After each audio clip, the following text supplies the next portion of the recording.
James Webb space telescope विज्ञान को समर्पित दुनिया की प्रमुख अंतरिक्ष वेधशाला का प्रतिनिधित्व करता है।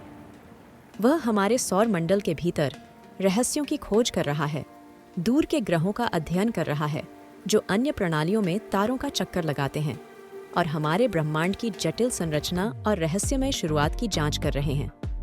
एंडेवर वैज्ञानिकों द्वारा की गई एक हालिया जांच में उन्होंने वेब टेलीस्कोप को हमारे सौर मंडल से 120 प्रकाश वर्ष की दूरी पर स्थित एक तारे की ओर इंगित किया।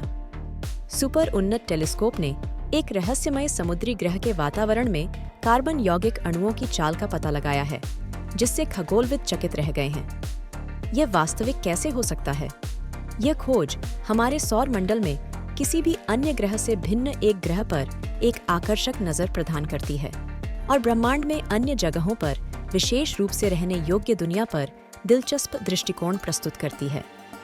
नासा के जेम्स वेब स्पेस टेलीस्कोप ने ऐसे यौगिकों के अस्तित्व का पता लगाया है जिनमें कार्बन शामिल है, जैसे मीथेन और कार्बन डाइऑक्साइड।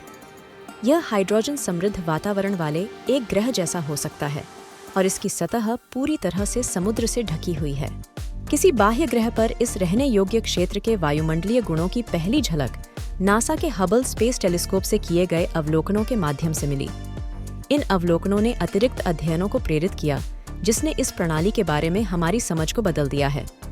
यह एक्सोप्लैनेट पृथ्वी से 120 प्रकाश वर्ष की दूरी पर सिंह राशि में स्थित है और रहने योग्य क्षेत्र के भीतर ठंडे के बौने तारे 218 की परिक्रमा करता है। K218b जैसे एक्सोप्लैनेट, जिनका व्यास पृथ्वी और नेपच्यून के बीच है, हमारे सौर मंडल में किसी भी वस्तु से पूरी तरह से अलग हैं। आसपास कोई समान ग्रह नहीं है और ये सबग्रिड कम समझ का विषय हैं। उनके वायुमंडल की प्रकृति खगोलविदों के बीच गर्मागर्म बहस का विषय रही है। कार्बन की उच्च सांद्रता वाला एक एक्सोप्लैनेट होने की संभावना खगोलविदों के लिए दिलचस्प है, क्योंकि उनमें से कुछ का मानना है कि ऐसी दुनिया उन पर जीवन के संकेतों की खोज के लिए आदर्श स्थिति प्रदान कर सकती है। वेब टेलीस्कोप के प्रारंभिक निष्कर्ष डाइमेथाइल सल्फाइड नामक एक यौगिक की उपस्थिति का पता लगाने की संभावना का भी संकेत देते हैं, जो केवल पृथ्वी पर जीवन द्वारा उत्पन्न होता है। वायुमंडल में अधिकांश डाइमेथाइल सल्फाइड समुद्री वातावरण में फाइटोप्लैंक्टन द्वारा जारी किया जाता है। यह सुझाव कि डाइमेथाइल सल्फाइड मौजूद है अभी भी अनिश्चित है और इसकी और पुष्टि की आवश्यकता है। वेब टेलीस्कोप द्वारा किए गए अगले अवलोकन यह सत्यापित करने में सक्षम होने चाहिए कि क्या डाइमेथाइल सल्फेट वास्तव में इस ग्रह के वातावरण में मौजूद है, विशिष्ट विवरण में, जैसा कि कैम्ब्रिज विश्वविद्यालय के एक खगोल शास्त्री ने बताया है। हालांकि ग्रह K 218b रहने योग्य क्षेत्र में स्थित है और इसमें कार्बन यौगिक होने की पुष्टि की गई है, इसका स्वचालित रूप से यह मतलब नहीं है कि ग्रह जीवन का समर्थन करने में सक्षम है। माना जाता है कि ग्रह के मूल में नेपच्यून के समान उच्च दबाव वाली बर्फ की एक विशाल परत है। हालांकि इसका वातावरण पतला है, जो मुख्य रूप से हाइड्रोजन से बना है, और इसकी सतह पानी के महासागरों से ढकी हुई है, जो उच्च ज्वार और गहरे महासागरों से बचती है। ऐसी संभावना है कि महासागर को रहने योग्य या यहाँ तक कि तरल अवस्था में भी बनाए रखने की अत्यधिक मांग है। रहने योग्य क्षेत्र में उप नेपच्यून का अब तक का सबसे विस्तृत रूप प्राप्त करने से हमें इसके वातावरण में मौजूद अणुओं का विश्लेषण करने की अनुमति मिली है, जैसा कि कार्डिफ विश्वविद्यालय के टीम सदस्य सुभजीत ने बताया।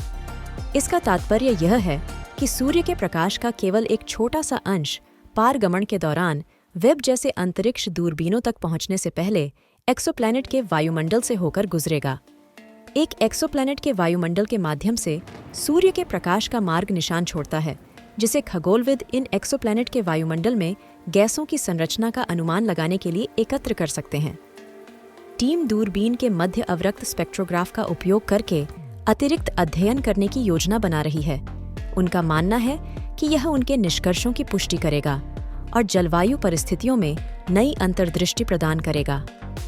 मधुसूदन ने कहा, हमारा लक्ष्य एक रहने योग्य एक्सोप्लैनेट पर जीवन ढूंढना है, जो ब्रह्मांड में हमारी भूमिका के बारे में हमारी धारणा को पूरी तरह से बदल देगा।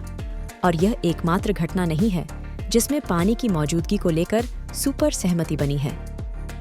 जेम्स वेब स्पेस टेलीस्कोप का उपयोग करने वाले खगोलविदों ने दूर की आकाशगंगा में धुएं या वायुमंडलीय उत्सर्जन के समान जटिल कार्बनिक अणुओं की तलाश की। यह ब्रह्मांड में मनुष्यों द्वारा पहचाने गए जटिल कार्बनिक अणुओं का सबसे पुराना उदाहरण है, और जो उल्लेखनीय है वह यह है कि इसने इस प्रकार की खोज के पिछले रिकॉर्ड को लगभग 1 अरब वर्ष और बढ़ा दिया है। यह हर किसी के लिए समान नहीं हो सकता है, लेकिन मेरे लिए यह देखना दिलचस्प और डरावना दोनों है कि ब्रह्मांड के सबसे दूर तक की ये खोजें ब्रह्मांड विज्ञान की हमारी समझ की नींव को कैसे फिर से परिभाषित कर रही हैं। ये एक अत्यंत महत्वपूर्ण खोज है। अध्ययन के प्रमुख खगोल शास्त्री जस्टिन स्पाइकर इस बात पर जोर देते हैं कि पाए गए अणु पानी या कार्बन डाइऑक्साइड जैसे साधारण पदार्थ नहीं हैं। वास्तव में हम बड़े लचीले अणुओं के बारे में बात कर रहे हैं, जिनमें सैकड़ों परमाणु होते हैं। यह प्रभावशाली है कि ब्रह्मांड बिग बैंग के बाद अपेक्षाकृत कम समय में इतने बड़े और जटिल अणुओं का निर्माण कैसे कर सकता है। खगोलविदों ने जिस प्रकाश की पहचान की, उसकी यात्रा बिग बैंग के 1.5 अरब साल से भी कम समय बाद शुरू हुई। वर्तमान में ब्रह्मांड लगभग 13 अरब वर्ष पुराना है। खगोलविदों ने जिस प्रकाश का पता लगाया वह बिग बैंग के 1.5 अरब साल से भी कम समय बाद शुरू हुआ। वर्तमान समय में ब्रह्मांड लगभग 13 अरब वर्ष पुराना है। दूरबीन की क्षमताओं के कारण ब्रह्मांड को पूरी तरह से नए दृष्टिकोण से प्रकट करना केवल समय की बात है। क्या आपकी राय? यदि आपको यह वीडियो मनमोहक लगा तो इसे लाइक करना न भूलें। नीचे अपनी टिप्पणियां छोड़ें और नोटिफिकेशन चालू करें। इसके अलावा मुंडो क्यूरियोसो की सदस्यता लें, क्योंकि साथ मिलकर हम खोज जारी रखेंगे।